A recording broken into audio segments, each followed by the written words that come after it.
So this is the 21 iteration of Software Crafters. The purpose is कि हम लोग एक ऐसी community build कर सकें जहाँ पे हम लोग different programming paradigms experiment कर सकें और in order to become better engineers in the region. So code smells.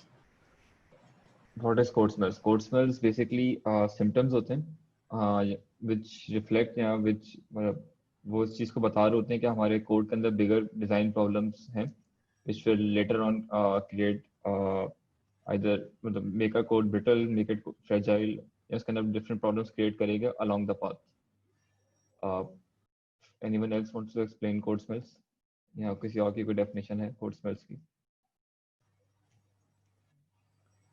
जब हमने कोई कोडिंग प्रिंसिपल या डिज़ाइन प्रिंसिपल ब्रेक किया हुआ तो this is a result code smells appear होता दे आर एन इंडिकेटर के something somewhere needs to be corrected.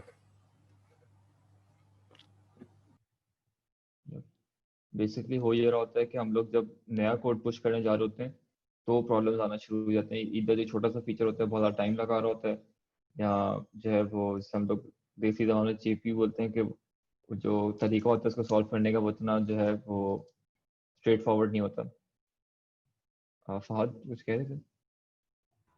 नहीं, मैं बस यही कह रहा था कि there an indicator of an underlying problem in the design और स्ट्रक्चर ऑफ द कोड.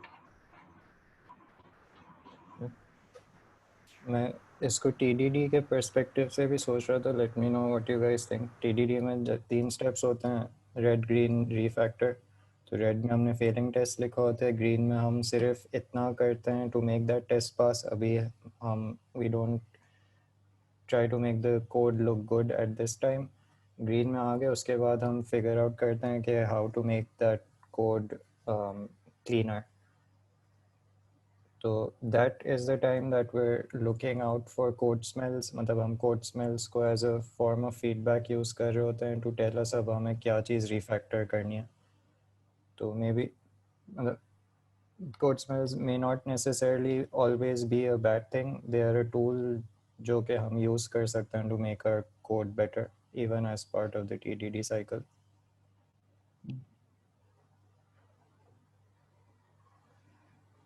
हम एजाइल टेक्निकल प्रैक्टिसेस भी पढ़ रहे थे तो उसमें भी कुछ ऐसा ही था. एग्जैक्टली TDD के पर्सपेक्टिव से तो नहीं लिखा था, लेकिन उसमें भी लिखा था कि कोड स्मेल्स ऑफन किसी ट्रेड ऑफ के फॉर्म में भी आ सकता है. तो हमें we should be aware of them और we should be conscious of code smells. हो सकता है there might be some places where we even let them go, लेकिन they should be conscious decisions के वी नो के यहाँ पे code smells appear हो रही है, लेकिन for some reason we are leaving that code और design in that state. Basically in short मतलब ये है कि एट टाइम्स हो सकता है कि मैं अगर समराइज करूं कि कभी कभी हम जाने दे सकते हैं. ऐसा नहीं है कोड स्मेल हो तो we solve for it immediately, but usually जब भी कोड स्मेल होती है तो वी डू नो कि this will create a problem later on. Later on हमारा जो कोड एक्सपेंड होगा बढ़ता जाएगा, नए नए फीचर्स आएंगे तो ये बहुत प्रॉब्लम क्रिएट कर देगा.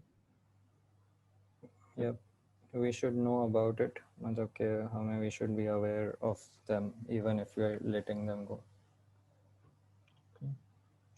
So I guess हम consequences डिस्कस करते हैं कोड स्मेल्स के. Rigidity.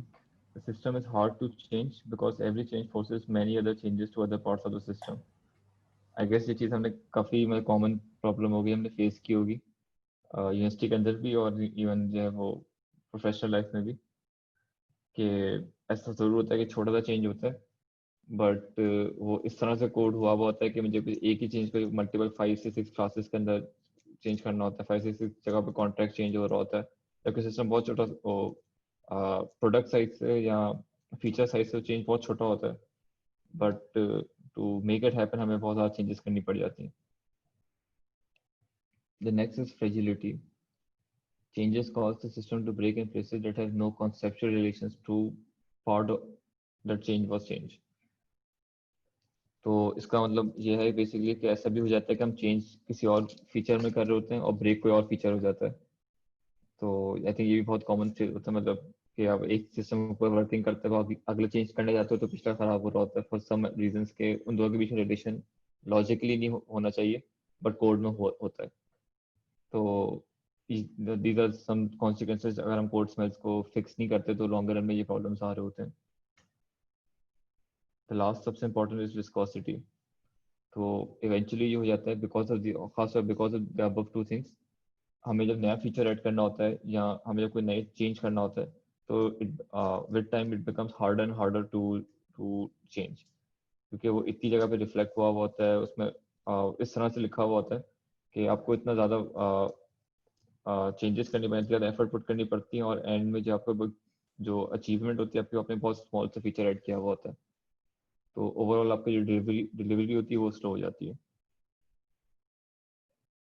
उस पर किसी कोई क्वेश्चन है समथिंग या कोई रिलेट कर सकता है इन चीज़ों से?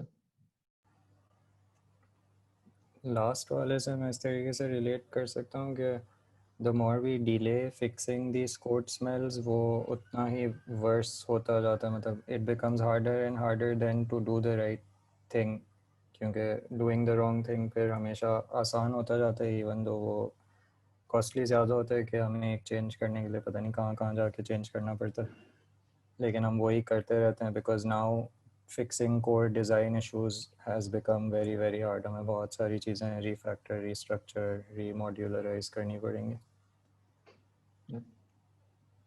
बुक में इसकी एनालॉजी भी ये जो पिक्चर है टिप ऑफ द आइसबर्ग, तो usually code smells design smells are just the tip of the iceberg. वो इंडिकेट कर रहे होते हैं कि नीचे there are much bigger problems that are brewing या आर कंटिन्यूइंग टू ग्रो। तो अब हम लोग जो है कुछ सर्टेन कोर्स में डिस्कस करेंगे and see how we can fix them. Now भाई, you want to start? Sure. ये स्पेस इन्वेडर में जैसे एक स्पेसशिप आ रही होती है ना, तो वो गेम है। तो we have a class called spaceship, उसके अंदर एक हमने कोऑर्डिनेट रखा हुआ है एक्स वाई जहाँ पे भी वो स्पेसशिप मूव हो रही है, और फ्रॉम अनदर क्लास या इन दिस केस मेन हम उस स्पेसशिप को मूव कर रहे हैं बेस्ड ऑन यूज़र ने क्या इनपुट दिया। तो इफ़ इट्स अ की अप हम शिप का वाई कोऑर्डिनेट +1 कर देते हैं, की डाउन है तो वाई कोऑर्डिनेट -1 कर देते हैं। अब द प्रॉब्लम यहाँ पे इज़ दैट हम मेन की जो क्लास है वो that is very very dependent on spaceship की क्लास। उसे स्पेसशिप की सारी चीज़ों की ज़रूरत है and it spaceship itself is a lazy class, वो खुद कुछ भी नहीं कर रही। the things that it should be doing itself उसने किसी और को करने के लिए दी हुई है।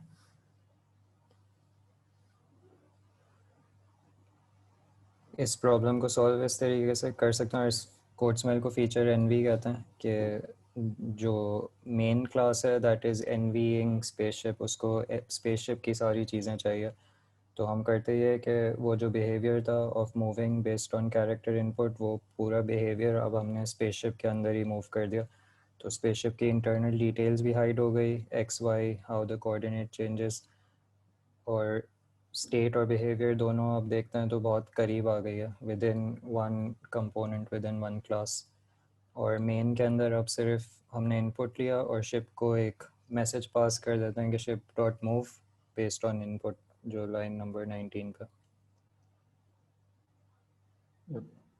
इसको अब इस तरह इमेजिन कर सकते हैं, जो हम लोग प्रीवियस कॉन्सिक्वेंसेस की बात कर रहे थे कि अगर हम इसको इस तरह से क्लास के अंदर मूव नहीं करते, लेट्स से इसको बाहर ही रखते और फिर मल्टीपल प्लेसेस होते जहाँ से हमें अप की या डाउन की एक्शंस लेने होते, तो और कभी हमें डिसीजन लेना पड़ता है कि ये जब भी वाइप होता है कि +1 हो जाता है, राइट? ये हमें वैल्यू चेंज करनी है from +1 to let's say this has to be +10। तो मैं हर डिफरेंट क्लास में जाते हैं हम लोग और वहाँ पे जाके हम लोग उसको चेंज को करते, बिकॉज ये एक सिंगुलर जगह स्पेसशिप के अंदर नहीं रखा हुआ था। ये जहाँ जहाँ किसी को स्पेसशिप मूव करनी थी वहाँ पे लॉजिक लिखी हुई थी। सेकेंडरी कल को जो है अगर वो मल्टीपल प्लेसेस पे था और हमें अप की के बजाय हम लोग WASD वाले की से मूव कर गए, तो अगेन हम अभी जगह जाते हैं और सिमिलर चेंज मल्टीपल क्लासेस में करते हैं, जो हमने ऑलरेडी पिछले कॉन्सिक्वेंसेस में पढ़ा था, विच वॉज के the system is hard to change because every change forces many other changes in the other parts of the system. So feature envy की प्रॉब्लम ये आती है, अगर हम ये नहीं करते, हम लोग उसको उसकी रिस्पॉन्सिबिलिटी को क्लास के अंदर नहीं रखते, तो डिफरेंट डिफरेंट जगह पर डुप्लीकेट हो रही होती है। एंड बिकॉज ऑफ दिस, जब कोई चेंज करना चाहते हैं तो हमें सारी डुप्लीकेशन को चेंज करना पड़ता है, और उसमें फिर बहुत ज़्यादा चांसेस बग के भी हो सकते हैं कि लेट्स से 5 डिफरेंट प्लेसेस पे चेंज हो रही होती, हम 4 पे चेंज कर जाते और एक भूल जाते, तो हमें फिर दिखती भी नहीं, और हम लोग प्रोडक्शन में चल रहे थे, बाद में कभी कोई यूज के साथ तक एक जगह से रह गई थी। The next is primitive obsession. So होता ये है कि एट टाइम्स हम लोग जो हैं वो जो प्रिमिटिव होते हैं, डाटा टाइप्स होती हैं विच आर इंटीजर्स, चार, हम उन्हीं को यूज कर रहे होते हैं हर जगह पे, और एज अ रिजल्ट प्रॉब्लम ये आती है कि जब हमें चेक्स लगाने पड़ते हैं तो हम उनके ऊपर चेक्स लगाना शुरू करते हैं। एग्जाम्पल उसी स्पेसशिप की लेते हैं just to start. Let's say कि हमने मूवमेंट के अंदर में सर्टेन चीज़ें लगाई थी कि इफ ड्यूरिंग द मूवमेंट वो कोलाइड करता है विद अ रॉक, और हेल्थ सॉरी, और हेल्थ इज ग्रेटर देन 0, तो हेल्थ में से हम लोग -1 कर लेते हैं, ठीक है। And the same goes like if it's health health pickup करते हैं और लेस देन 100, तो हेल्थ +1 करते हैं। द प्रॉब्लम इज कि ये हमने अंडरलाइन एक डेफिनेशन रखी हुई है कि health can not be less than 0 and health can not be greater than 100। अब जहाँ जहाँ पे मुझे जो अगेन जब सेम प्रॉब्लम की जहाँ जहाँ मुझे जो है वो हेल्थ को एक्सेस करना होगा, हेल्थ को मॉडिफाई करना होगा, मैं वहाँ पे ये चेक्स लगाना शुरू करूंगा कि हेल्थ में जो है वो उसको 0 से लेस देन नहीं होना चाहिए और 100 से ग्रेटर देन नहीं होना चाहिए। कैलकुलेटर से एक और चेंज आता है, हेल्थ नो लॉन्गर +1 होती है, हेल्थ जो है +10 होती है, तो ये लॉजिक फेल हो जाती है बिकॉज ये this can go above 10, health अगर 99 होगी मैं +10 कर दूंगा तो 109 हो जाएगी विच इज इनवैलिड हेल्थ। तो वी रियलाइज कि हेल्थ जो है not just an integer, it's bigger, like एक बड़ी फंक्शनैलिटी है। तो we fix it by moving it into a class. हम क्या करते हैं, हम हेल्थ की क्लास बना लेते हैं और इसके अंदर सिर्फ एक ही ऑब्जेक्ट होता है विच इज हेल्थ इटसेल्फ, और सारे उसके बिहेवियर सब जो होते हैं वो हम उसके अंदर ले आते हैं। अब जो हमने रखा हुआ है कि रिफिल हेल्थ है, उसमें हमें ये वाला चेक था पिकअप हेल्थ किट वाला, और एक डिप्लीट का वो है फंक्शन है जिसमें हमारे पास कोलिजन विद रॉक वाला चेक है। तो कल को हमारे हेल्थ के जितने बिहेवियर्स होंगे वो एक सिंगल क्लास के अंदर होते हैं, और अगर मैं हेल्थ को चेंज करना है, लेट्स से उसको मैं जैसे हम लोग नेक्स्ट टाइम डबल ले जाते हैं, या हम लोग लेट्स से हेल्थ के साथ हम लोग आर्मर लेकर आ जाते हैं, GTA वाई सिटी का गेम था, या कोई भी चीज़ ऐसे लेकर आ जाते हैं, तो हमें जो बाकी क्लासेस है वहाँ पे हमें जो चेंजेस नहीं करनी पड़ती। तो this is called primitive obsession. और अब ये इस तरह से जो हमारा स्पेसशिप वाला कोड है वो इस तरह दिखता है। किसी और ने कोई चीज़ ऐड करनी है इसमें? नो? इस हेल्थ की क्लास अगर हम अपने प्रिमिटिव्स को रैप करना शुरू करें ना, यूजुअली हम अवॉइड करते हैं इस तरह से करना, क्योंकि एक ही वेरिएबल होता है और हमें लगता है कि इट वुड बी ओवरकिल। लेकिन जैसे जाजिम ने कहा कि इन द लॉन्ग टर्म फिर हेल्थ से रिलेटेड जितने भी बिहेवियर्स होंगे वो खुद ही हेल्थ की क्लास अट्रैक्ट करेगी, तो वो एक फीचर अट्रैक्टर बन जाता है अगर हम रैप करें, even if it's just one variable. इसके अलावा एक चीज़ मैं और भी देख रहा हूँ कि स्पेसशिप की class is easier to read.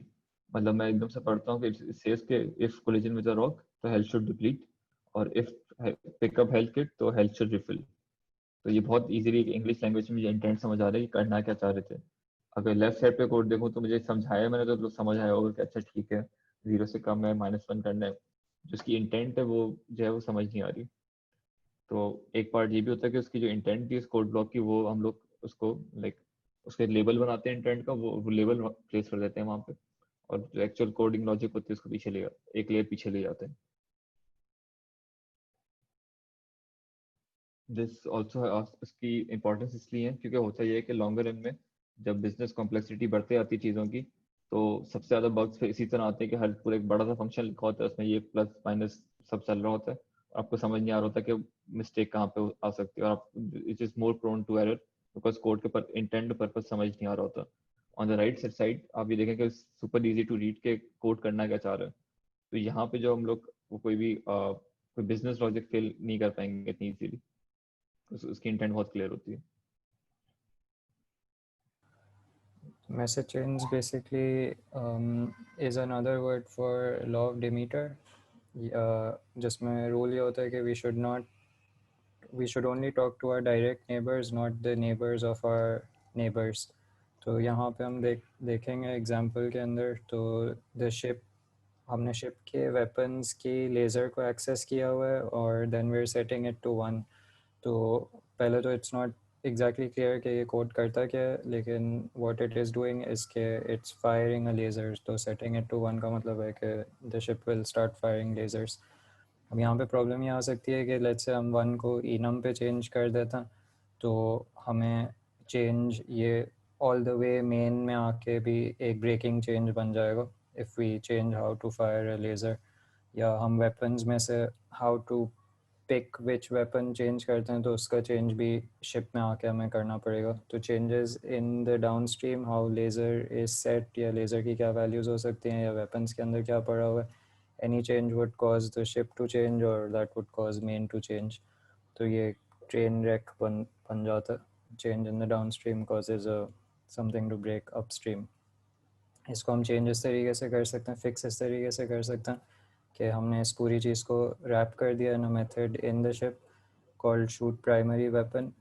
अब even if how primary weapon is configured या हाउ लेज़र गेट्स ट्रिगर्ड, ये चीज़ें चेंज होती है, तो मेन या शिप में कोई चेंज नहीं होगा क्योंकि वो बिहेवियर अब रैप हो गया and is hidden from main.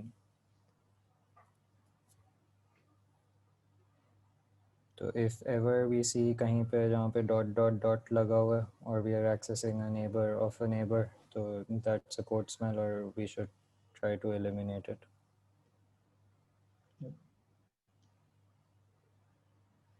और अगेन वो वाली चीज़ दोबारा जस्ट रिपीटिंग कि वो इंटेंट बहुत क्लियर हो जाता है कि ये लेफ्ट साइड पढ़ के कोई कभी नहीं समझ पाएगा कि इट मीन्स कि शूट प्राइमरी वेपन। ये मेमोराइजेशन होगी कि हर बंदा फॉर द फर्स्ट टाइम आएगा तो कहेगा ये क्या लिखा हुआ है, देन वो गो थ्रू करेगा कोड से एंड देन वो समझ आएगा अच्छा इसका ये मतलब होता है। और आई थिंक ये थोड़ा सा इंटेंट रिवीलिंग है। okay. इसके अलावा there are a lot more code smells, हमने अभी सिर्फ 3 ही देखी हैं, लेकिन these 3 encapsulate all the other code smells. तो usually अगर primitive obsession है तो that will lead to a number of other code smells as well. So that's why we covered these 3 key code smells: primitive obsession, feature envy and message chains. लेकिन they have a lot of other code smells that can be a subsequence of these smells. इनको हम काटा के time पे we will explore them ourselves, तो we'll do it during the kata. Let's move करते हैं guidelines.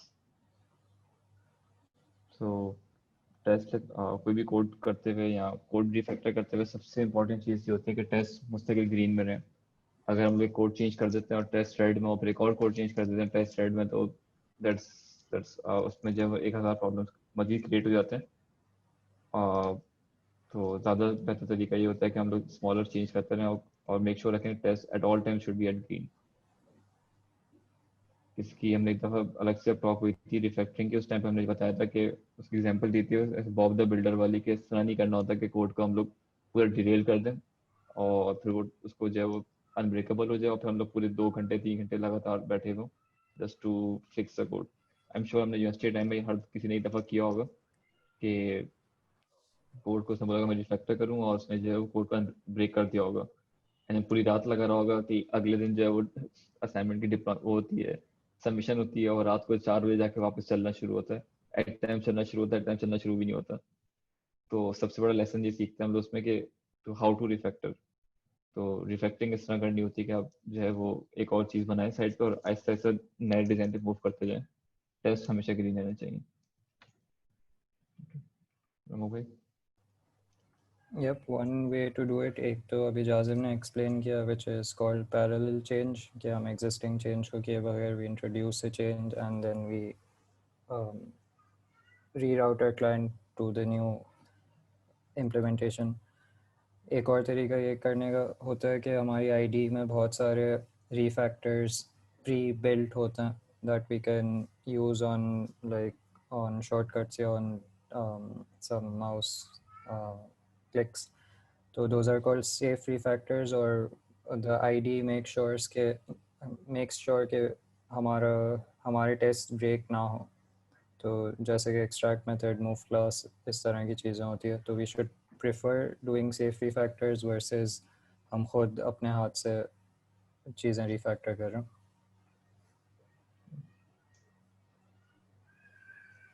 Pair programming, the idea is के more than one बंदे, दो बंदे एटलीस्ट एक साथ बैठ के एक ही प्रॉब्लम साथ सॉल्व कर रहे हो, और एक बंदा जो है वो एक्चुअल टेक्निकल इम्प्लीमेंटेशंस पे फोकस कर रहा हो, और जो दूसरा बंदा है वो उसको नेविगेट कर रहा हो, सिर्फ ऊपर अपर लेवल से डिजाइन डिसीजंस और रीजनिंग कर रहा हो कि क्यों हमें जो है किस डायरेक्शन में कोड को लेके जाना चाहिए.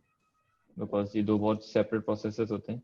एक एक्चुअल पार्ट जहाँ पे आप सिर्फ एरेज बनाना और थिंक लॉजिकली थिंक करना, और डिजाइन डिसीजंस लेना. तो इट्स बेटर कि हमारे पास दो डिफरेंट ब्रेन जोन, दो डिफरेंट डिसीजंस के लिए. तो बेसिकली जो टेक्निकल वाला काम कर रहे होते हैं दैट्स द ड्राइवर, और जो बंदा ओवरव्यू देख रहा होता है और डिसीजंस ले रहा होता है दैट्स द नेविगेटर. और अभी हम जो करेंगे वो थोड़ी स्लाइट मॉडिफिकेशन होगी. पेयर प्रोग्रामिंग दो बंदों के लिए होती है, जब दो से ज्यादा हो तो उसका मॉब प्रोग्रामिंग कहते हैं, जिसमें नेविगेटर्स आपस में डिस्कस कर रहे होते हैं, एंड देन जो है वो ड्राइवर फिर भी एक ही रहता है, और फिर हम लोग वो ड्राइवर को बताते हैं कि उसने क्या डिसीजंस लेने. और फिर ड्राइवर को रोटेट कर देता, Yep. तो everyone gets a chance to be a navigator and a driver.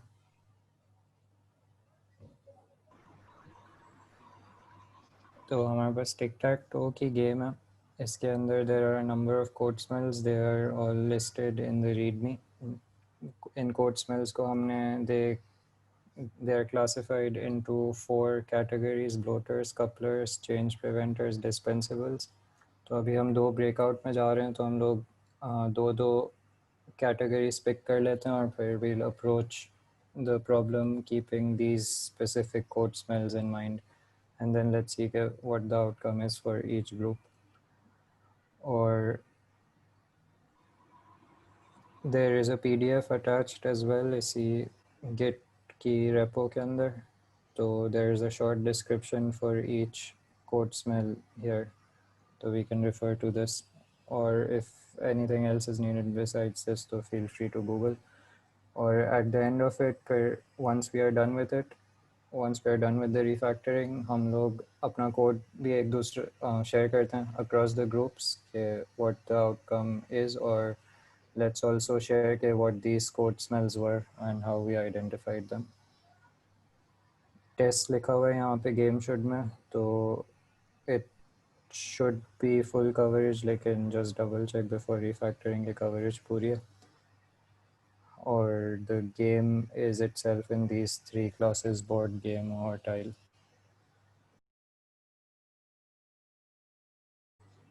तो सबसे पहले तो हमने वही लॉन्ग मेथड वाला कोड स्मेल टारगेट किया था. तो चेक फॉर इनवैलिड मूव हमारा काफ़ी कॉम्प्लिकेटेड था, तो उसको हमने वैसे ब्रेक डाउन किया था पहले एक्सट्रैक्ट मेथड करके. उसके बाद फिर जो ये मेथड्स बने थे उनको भी फिर हमने ब्रेक डाउन किया था छोटे मेथड्स में.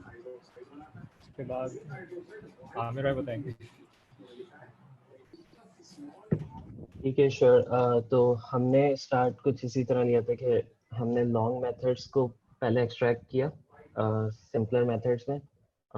यहाँ पे शायद चेक फॉर इनवैलिड मूव में ये डिपेंडेंट थे, तो हमने सिंपली इनके एल्स रिमूव करके देखे, तो ये इंडिपेंडेंटली ही चेक हो रहे थे, टेस्ट हमारे सारे पास हो रहे थे, तो इनको हमने एक्सट्रैक्ट करके सिंपलर मेथड्स में ले गए.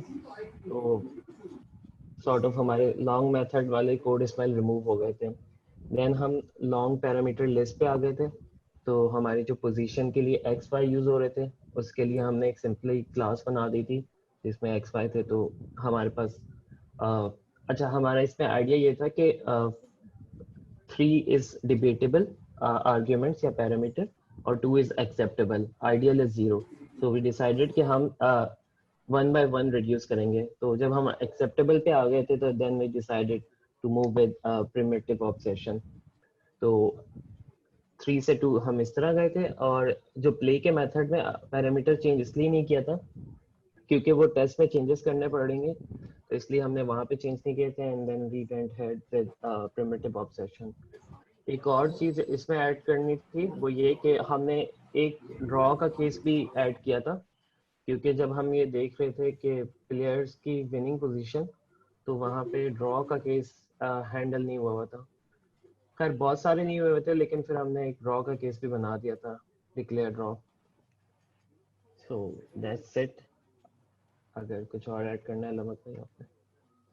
एक फीचर एनवी वाला केस भी था कि जो विनिंग की सारी कंडीशंस थी ना, उसमें बोर्ड बहुत ज़्यादा ओवर यूज़ हुआ था। बोर्ड की टाइल एट पे ये है और दूसरी टाइल एट पे ये है, इस तरह से बोर्ड डॉट था।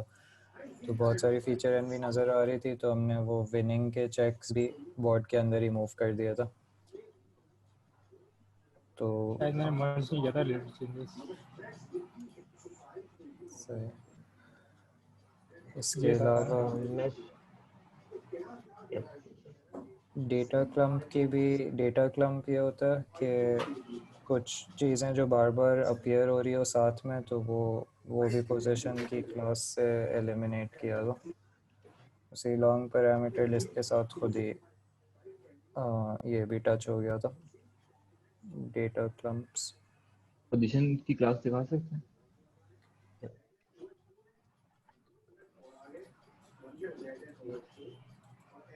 Oh okay. ये भी एक इंटरेस्टिंग चीज़ थी, वाई वी नेम पोजीशन। तो हमने सोबान ने सजेस्ट किया कि मेथड के नेम्स के अंदर लिखा हुआ था, दिखाओगे गेम पे आना,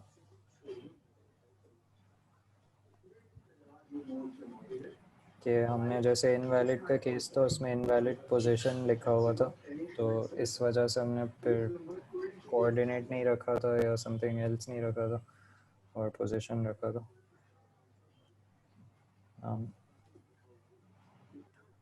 ऑफ ड्रॉप हो गया।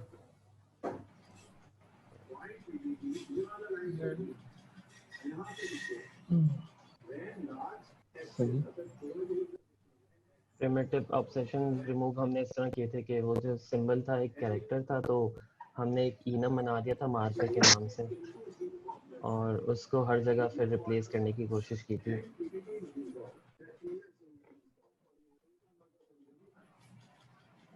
मार्कर डॉट फ्रॉम का मेथड भी दिखा दो हसन।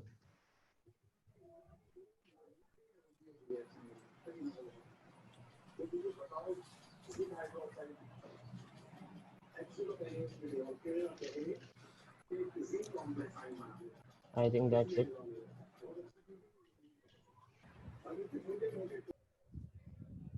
ओके, तो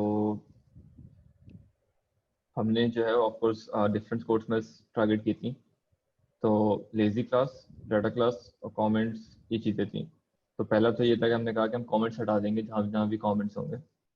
तो स्टार्टिंग में जो है वो हमारे पास यहाँ पर थे कमेंट्स के लिखा हुआ था कि उसकी जो भी इंटेंट थी वो करना क्या चाह रहा था। तो हमने उसको फंक्शन से एक्सट्रैक्ट किया। जैसे पहला वो उसके प्लेयर 0 प्लेयर ओ टेक्स फर्स्ट टर्न, और उस पर एक्सेप्शन आती है, तो हमने कमेंट हटाया, उसको एक्सट्रैक्ट आउट कर दिया। द नेक्स्ट वाज के प्लेयर रिपीट्स टर्न, और थर्ड वाज के जो कि अब बोर्ड के अंदर है कि टाइल ऑलरेडी टेकन। इस तरह करके जहाँ जो कमेंट्स एग्जिस्ट करते थे हमने उनको हटाते गए। एक जगह ऐसी भी थी यहाँ पे कमेंट मिसलीडिंग था, वो चेक कुछ और कर रहा था, कमेंट कुछ और लिखा हुआ था, तो उसको हमने हटा दिया और इस तरह प्राइवेट फंक्शंस में मूव करना शुरू कर दिया। उसके बाद नेक्स्ट चीज़ हमारे पास थी वो थी डाटा क्लासेस और लेजी क्लासेस। रियलाइज के बहुत सारी जगह पे जो कोड था वो बाहर लिखा हुआ था, अंदर नहीं था उनके। तो जैसे हमने टाइल की क्लास में चले गए, और जब जब वो सिंबल जो पब्लिकली एक्सपोज हुआ हुआ था उस टाइम पे, उसको हम ये कर रहे थे कि उसका इस टेकन का फंक्शन, मतलब कि सिंबल जो है वो खाली है कि नहीं, लाइक किसी एक्स प्लेयर 1 प्लेयर 2 दोनों ने ऑक्यूपाई नहीं किया हुआ है, उसको हम टाइल के अंदर लेकर आ गए। एक सेकेंडरी चेक ये था कि वो ये चेक करता था कहीं पे कि वो टाइल लेकर आओ, उसकी एक्स की वैल्यू ये और कॉलम की वैल्यू ये, तो इस फॉर लूप के अंदर। तो उसको भी हम इस टाइल के अंदर मूव कर गए थे, और वो जो टाइल की लॉजिक थी टाइल के अंदर लेके चले गए थे। जो थर्ड चीज़ हमने करी थी वो ये करी थी कि हमने वापस गेम में आए और गेम की जो जितनी लॉजिक थी उसको फंक्शंस में एक्सट्रैक्ट आउट किया था, और फिर उसको इवेंचुअली बोर्ड के अंदर लेके चले गए थे। तो बोर्ड के अंदर दो तीन चीज़ें थी। एक तो ये था कि डुप्लीकेशन बहुत हो रही थी कि फॉर एवरी सिंगुलर रो सारे कॉलम्स चेक कर रहा था, तो हमने उसको एक्सट्रैक्ट आउट किया पहले, बिकॉज डुप्लीकेशन हट रही थी। नेक्स्ट चेक जो था वो दोबारा से इसी तरह का था, तो हमने फिर से उसको एक्सट्रैक्ट आउट कर लिया। और इस रो नॉट एम्प्टी को उसका अंदर उसका पार्ट बना लिया। तो अब जब जो है वो गेट विनर एग्जिस्ट चलता है तो वो फिर फॉर का लूप होता है और 3 दफ़ा डुप्लीकेट नहीं किया हुआ हमने फंक्शन को, और फॉर एवरी रो वो ये सिर्फ चेक करता है कि अगर जो है वो has same symbol in this row तो उसका सिंबल रिटर्न कर दो। अच्छा, ये अभी हमने नोटिस नहीं किया कि ऐसा हो गया, इसको ठीक करना चाहिए था, बट पहले ये हमने ये वाला पार्ट सॉल्व किया।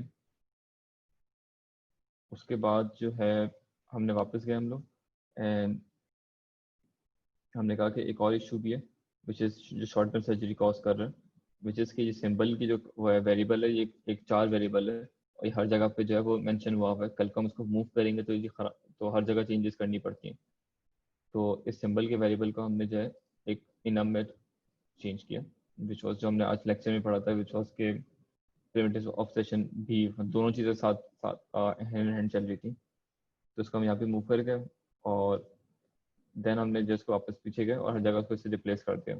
रिप्लेसमेंट टेक्निक हमारी वही थी कि हमने जो है वो एक सिंबल पार्ट 2 के नाम से क्लास बनाई थी स्टार्टिंग, और सारे राइट्स पहले लेके चले गए थे, और वंस जब सारे राइट्स चले गए थे तो फिर हमने सारे रीड्स लेके गए उसके ऊपर, और हम जो पार्ट 2 वाली पुरानी क्लास थी हटा दिया, उसको रीनेम कर दिया। तो एट दिस मोमेंट अभी इस स्टेट में आ गया। साथ कोई चीज़ मिस कर रहा हूँ मैं? लर्निंग ये थी ऑफकोर्स, जो सबसे इंपॉर्टेंट लर्निंग हुई थी कि हम लोग सिर्फ जो है वो कोड स्मेल्स रिमूव कर रहे थे और ऑटोमेटिकली जो हमारा कोड जो है वो जो अभी देखें तो काफ़ी स्ट्रक्चर्ड वो हो गया है, मतलब अंडरस्टैंडेबल हो गया एटलीस्ट। तो कोई इसको पढ़े गार्ड अगेंस्ट इनवैलिड वैल्यू, ये काफ़ी सेंस करता है। बनिस्बत जिससे हमने शुरू किया था एक लंबा सा फंक्शन था, पता नहीं क्या इफ एल्स लिखे हुए थे उसके अंदर, तो काफ़ी इंटेंट रिवीलिंग चीज़ है।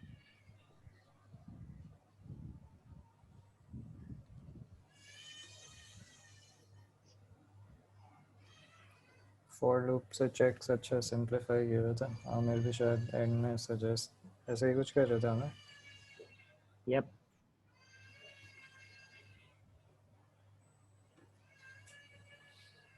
Okay, I guess that's a wrap. We all at Rowe learning. एक ऑब्जर्वेशन तो यही थी जो हमने शुरू में स्लाइड्स में भी देखी थी कि इवन दो तुम लोगों ने अलग कोड स्मेल्स को टारगेट किया, हम अलग को कर रहे थे, लेकिन बहुत सारी चीज़ें एंडेड अप सिमिलर। जैसे विनिंग चेक सारे वहीं पे मूव कर दिए थे बोर्ड के अंदर, सिंबल की क्लास बन गई थी even though you guys were not doing primitive obsession, लेकिन शॉटगन सर्जरी को ख़त्म करने के लिए सिंबल की क्लास बना दी थी। तो दैट थिंग के 3 प्राइमरी कोड स्मेल्स थी, primitive obsession, feature envy message chain, उनके थ्रू बहुत कुछ सॉल्व हो सकता। शॉटगन वो सर्जरी होता है क्या है वैसे? शॉटगन सर्जरी में ये होता है कि जैसे से एग्जांपल लेते हैं कोड से, लेट्स से ये टाइल था, टाइल के अंदर हमने सिंबल की वैल्यू रखी हुई थी, ठीक है, और प्रॉब्लम हो बल्कि मैं पीछे वाले पे जाता हूँ तो ईजियर हो जाएगा।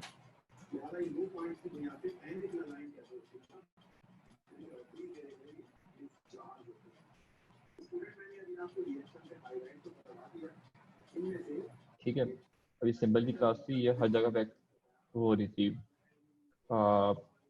रेफर हो रही थी, ठीक है। और लेट्स से कल को जो है मैं जाता हूँ और मैं कहता हूँ this is no longer a charge, this is now an integer, और इसकी वैल्यू 0 1 होती है। तो प्रॉब्लम है इसको ठीक करने के लिए जब एवरी जगह जहाँ जहाँ पे ये सिंबल रेफर हो रहा था वो सब चेंज करना पड़ जाएगा और ये मल्टीपल क्लासेस में हो जाएगा। और अगर कल को मैं इसके अंदर कोई बिहेवियर ऐड करना चाहता हूँ तो मैं रिस्ट्रिक्ट कर रहा हूँ। लेट्स से कोई क्लास बनाना चाह रहा था मैं सिंपल समथिंग जिसके अंदर बहुत सारे बिहेवियर होते हैं, तो ये वो भी नहीं कर पा रहा होता। तो एक चेंज करना होता मुझे, और एक चेंज मुझे पहले मैं एक इधर करता, फिर उसको मैं n डिफरेंट क्लासेस में जाके वो एक ही चेंज वहाँ पर कर रहा होता। तो ये होती है शॉर्ट टर्म सर्जरी। तो उसका सोल्यूशन ये होता है कि ये इस तरह रेफर ही नहीं होना चाहिए था, ये क्लास पहले से क्लास एग्जिस्ट करती होती, और उस क्लास के अंदर जो है वो मैंने फिलहाल इनाम रखा हुआ था। कल को हम लोग इंटीजर ले आते, हम लोग इस्तेमाल करते, और इसके अंदर मैं कल को अगर इंटीजर सिंबल कर देता तो मैं एक ही जगह चेंज करता और वो पीछे हर जगह पर रिफ्लेक्ट कर जाता, किसी ने उसको एक्सेस नहीं। ये चीज़ होती है।